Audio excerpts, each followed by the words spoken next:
그리스도와 함께 나의 십자가, 나의 부활에 이르기까지 4월 14일 목요일 사순절 38일째 마지막 식사. 마가복음 14장 24절 25절의 말씀입니다. 이르시되 이것은 많은 사람을 위하여 흘리는 나의 피 곧 언약의 피니라. 진실로 너희에게 이르노니 내가 포도나무에서 난 것을 하나님 나라에서 새 것으로 마시는 날까지 다시 마시지 아니하리라 하시니라.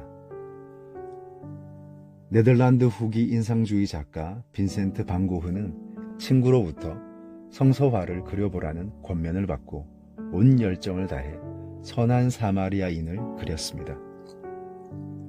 그리고 또 하나 더 그린 것이 있는데 올리브 나무 아래서라는 겟세마네 동산을 그렸습니다.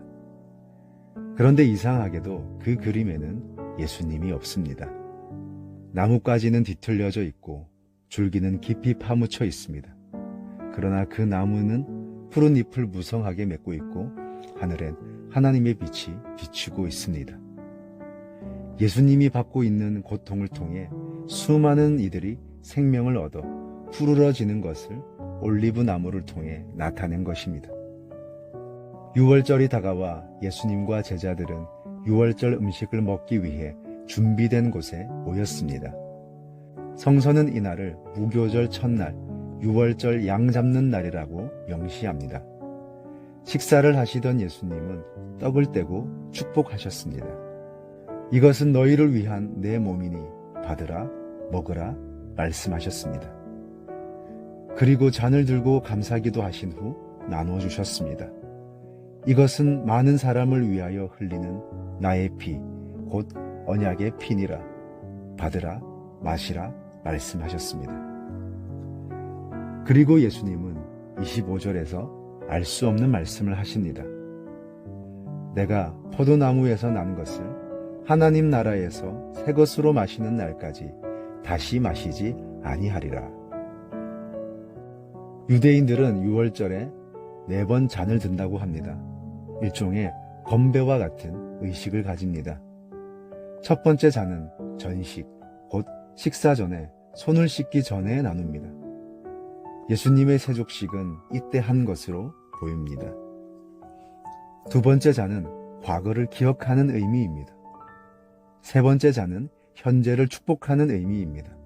그리고 세 번째 잔과 함께 맞자, 곧 떡을 나눕니다. 예수님은 이 세 번째 잔에서 떡을 가지사 축사, 축복하셨습니다. 네 번째 잔은 미래를 바라보는 의미입니다. 예수님은 지금 그 네 번째 잔을 드시기 전에 더 이상 마시지 않으시고 하나님의 나라에서 새 것으로 마시는 날까지 다시 마시지 않겠다고 하십니다. 부활하여 승천하신 후 다시 올 텐데 그때 완전한 하나님의 나라에서 구원받은 너희와 함께 마시겠다는 언약입니다. 참된 미래는 예수님 안에서 발견됩니다. 그리고 그 마지막 잔에 담겨야 할 포도주는 예수님의 십자가 피로 채우십니다. 생물의 생명이 바로 그 피 속에 있기 때문이다. 피가 바로 생명을 지니고 있기 때문에 죄를 속하는 것이다. 겟세마네 동산의 기도는 그 피를 짜는 과정 속에 있습니다. 겟세마네로 번역된 명칭 카트 슈마네는 짜넴이라는 또는 틀이라는 뜻의 게트와 기름이라는 뜻의 쉐마네가 합쳐진 말입니다. 올리브 기름을 짜는 틀이라는 곳입니다. 그곳에서 예수님은 피를 쏟으며 기도하십니다. 인간의 고뇌를 그대로 보여주십니다.